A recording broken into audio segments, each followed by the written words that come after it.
सभी भक्तों को राधे राधे। आइए सुनते हैं जया एकादशी की व्रत कथा। धर्मराज युधिष्ठिर श्री कृष्ण से बोले, हे भगवान, आपने माघ के कृष्ण पक्ष की षटतिला एकादशी का अत्यंत सुंदर वर्णन किया। अब आप कृपा करके माघ शुक्ला एकादशी का वर्णन कीजिए। इसका क्या नाम है, इसके व्रत की क्या विधि है और इसमें कौन से देवता का पूजन किया जाता है। श्री कृष्ण कहने लगे कि हे राजन, इस एकादशी का नाम जया एकादशी है। इसका व्रत करने से मनुष्य ब्रह्म हत्यादि पापों से छूटकर मोक्ष को प्राप्त होता है तथा इसके प्रभाव से भूत पिशाच आदि योनियों से मुक्त हो जाता है। इस व्रत को विधि पूर्वक करना चाहिए। अब मैं तुमसे पद्म पुराण में वर्णित इसकी महिमा की एक कथा कहता हूँ। देवराज इंद्र स्वर्ग में राज करते थे और अन्य सब देवगण सुखपूर्वक स्वर्ग में रहते थे। एक समय इंद्र अपनी इच्छा अनुसार नंदन वन में अप्सराओं के साथ विहार कर रहे थे और गंधर्व गान कर रहे थे। उन गंधर्वों में प्रसिद्ध पुष्पदंत तथा उसकी कन्या पुष्पवती और चित्रसेन तथा उसकी स्त्री मालिनी भी थे। मालिनी का पुत्र पुष्पवान और उसका पुत्र माल्यावान भी उपस्थित थे। पुष्पवती गंधर्व कन्या माल्यावान को देखकर उस पर मोहित हो गई और माल्यावान पर काम बाण चलाने लगी। उसने अपने रूप लावण्य और हाव भाव से माल्यावान को वश में कर लिया। हे राजन, वह पुष्पवती अत्यंत सुंदर थी। अब वे इंद्र को प्रसन्न करने के लिए गान करने लगे, परंतु परस्पर मोहित हो जाने के कारण उनका चित्त भ्रमित हो गया था। इनके ठीक प्रकार न गाने तथा स्वर ताल ठीक न होने से इंद्र इनके प्रेम को समझ गया और उसने इसमें अपना अपमान समझकर उनको श्राप दे दिया। उसने कहा कि मूर्खों, तुमने मेरी आज्ञा का उल्लंघन किया है, इसलिए तुम्हें धिक्कार है। अब तुम दोनों स्त्री पुरुष के रूप में मृत्युलोक में जाकर पिशाच रूप धारण करो और अपने कर्म का फल भोगो। इंद्र का ऐसा शाप सुनकर वे अत्यंत दुखी हुए और हिमालय पर्वत पर दुख पूर्वक अपना जीवन व्यतीत करने लगे।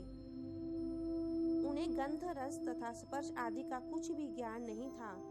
वहां उनको महान दुख मिल रहे थे। उन्हें एक क्षण के लिए भी निद्रा नहीं आती थी। उस जगह अत्यंत शीत था, इससे उनके रोमांच खड़े रहते और दांत मारे शीत के बजते रहते। एक दिन पिशाच ने अपनी स्त्री से कहा कि पिछले जन्म में हमने ऐसे कौन से पाप किए थे जिससे हमको यह दुखदायी पिशाच योनि प्राप्त हुई।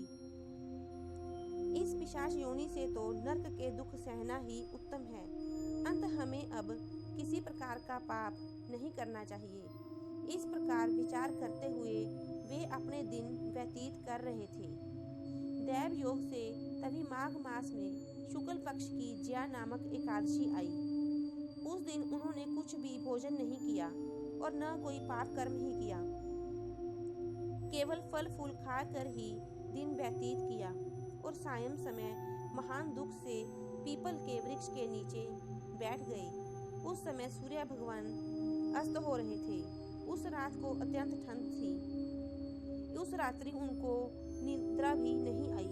हे राजन, जया एकादशी के उपवास और रात्रि के जागरण से दूसरे दिन प्रभात होते ही उनकी पिशाच योनि छूट गई। अत्यंत सुंदर गंधर्व और अप्सरा की देह धारण कर सुंदर वस्त्र आभूषणों से अलंकृत होकर उन्होंने स्वर्गलोक को प्रस्थान किया। उस समय आकाश में देवता और गंधर्व उनकी स्तुति करते हुए पुष्प वर्षा करने लगे। स्वर्गलोक में जाकर इन दोनों ने देवराज इंद्र को प्रणाम किया। इंद्र उनको पहले रूप में देखकर अत्यंत आश्चर्यचकित हुआ और पूछने लगा कि तुमने अपनी पिशाच योनि से किस प्रकार छुटकारा पाया, सो सब बतलाओ। माल्यावान बोले कि हे देवेंद्र, भगवान विष्णु की कृपा और जया एकादशी के व्रत के प्रभाव से ही हमारी पिशाच देह छूटी है। तब इंद्र बोले कि हे माल्यावान, भगवान की कृपा और एकादशी का व्रत करने से न केवल तुम्हारी पिशाच योनि छूट गई, बल्कि हम लोगों के भी वंदनीय हो गई, क्योंकि विष्णु और शिव के भक्त हम लोगों के वंदनीय हैं, अत आप धन्य हैं। अब आप पुष्पवती के साथ जाकर विहार करो। श्री कृष्ण कहने लगे कि हे राजा युधिष्ठिर, इस जया एकादशी के व्रत से बुरी योनि छूट जाती है। जिस मनुष्य ने इस एकादशी का व्रत किया है उसने मानो सब यज्ञ जप दान आदि कर दिए। जो मनुष्य जया एकादशी का व्रत करते हैं वे अवश्य ही 1000 वर्ष तक स्वर्ग में वास करते हैं। बोलिए श्री हरि की जय।